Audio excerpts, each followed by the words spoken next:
E aí, ainda falando de justiça, o presidente do Supremo Tribunal Federal, ministro Edson Fachin, reconheceu hoje o momento de crise enfrentado pela Corte e falou em atuação dentro dos limites. Vamos ver.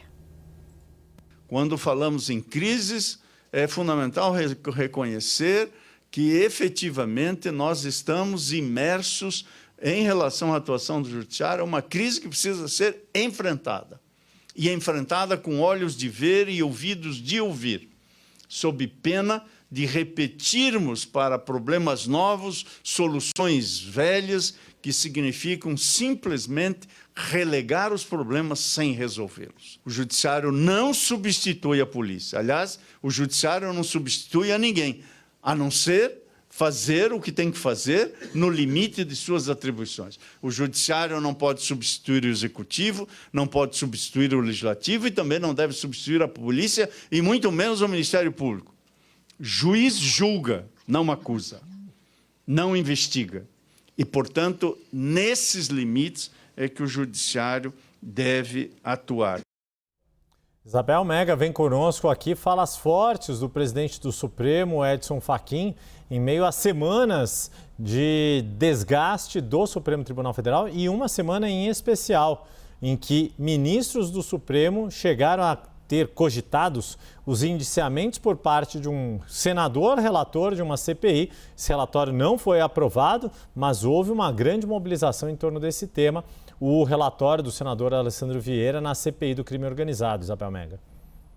Em uma reação escalada do Supremo Tribunal Federal em resposta ao senador Alessandro Vieira, Yuri e Débora, que começou com Flávio Dino, foi para Gilmar Mendes, depois os ministros falaram nas sessões da turma e ao final do dia de apresentação e rejeição do relatório, houve uma nota oficial do presidente do Supremo, o ministro Luiz Edson Fachin. Então, o Supremo partiu para o enfrentamento diante de um relatório que sugeria os indiciamentos de 3 ministros da Suprema Corte, além do Procurador-Geral da República, Paulo Gonet. Agora, essa frase que a gente acaba de ouvir, da fala do ministro Edson Fachin, para que ela vire uma realidade, não dá para articular quase que sozinho.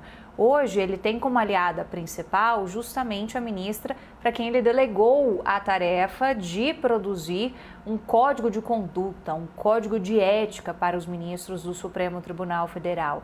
A ministra Carmen Lúcia, ela inclusive está se antecipando na saída dela do Tribunal Superior Eleitoral, da presidência do TSE, para voltar as atenções e se concentrar no que ela pretende fazer sobre essa discussão do Código de Conduta, Código de Ética do Supremo Tribunal Federal.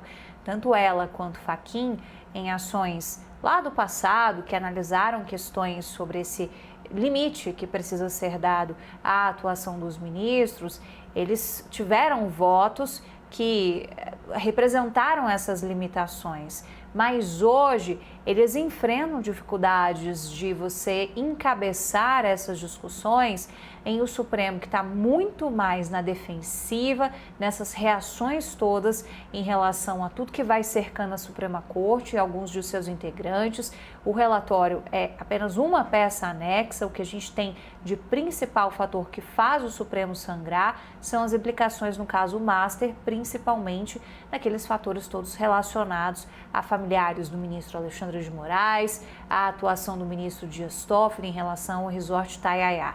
Então, a corte vai sangrando. O ministro Luiz Edson Fachin tenta fazer um movimento de limpeza da imagem da corte, levantando a ideia de se fazer um código de conduta, mas ele próprio, e ele não é de dar entrevistas, mas escolheu falar com alguns veículos impressos e ele próprio falou que hoje a maioria na corte não vê time para fazer essa discussão.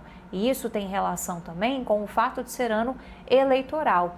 Então, o ministro, ele quando faz essas falas públicas, assim como essa que a gente acabou de acompanhar, ele faz isso para mostrar que ele está tentando fazer algo, que ele está nessa movimentação, mas ele está tendo muitas dificuldades internas de alavancar esse assunto. E outro momento, outra frente, melhor dizendo, que o Supremo Tribunal Federal vai fazendo, é de buscar pautas que sejam positivas, que suavizem essa imagem da corte no momento em que ela está sangrando. Então vai olhar para a questão das emendas, vai olhar para a questão dos penduricalhos, vai olhar para a questão das aposentadorias compulsórias. São pautas todas do universo ou do legislativo ou da própria carreira e que, querendo ou não, mostram uma iniciativa do Supremo de trazer um pouco pautas positivas para suavizar essa imagem, porque internamente a Corte tem alas distintas que pensam essas questões todas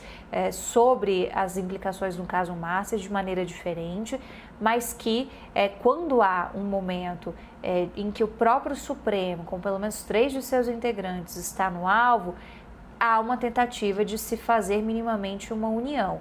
E essa posição que o ministro Luiz Edson Fachin marcou em uma nota oficial nessa semana sobre o relatório do ministro, do senador Alessandro Vieira, marca uma posição institucional, marca um aceno aos próprios colegas de corte.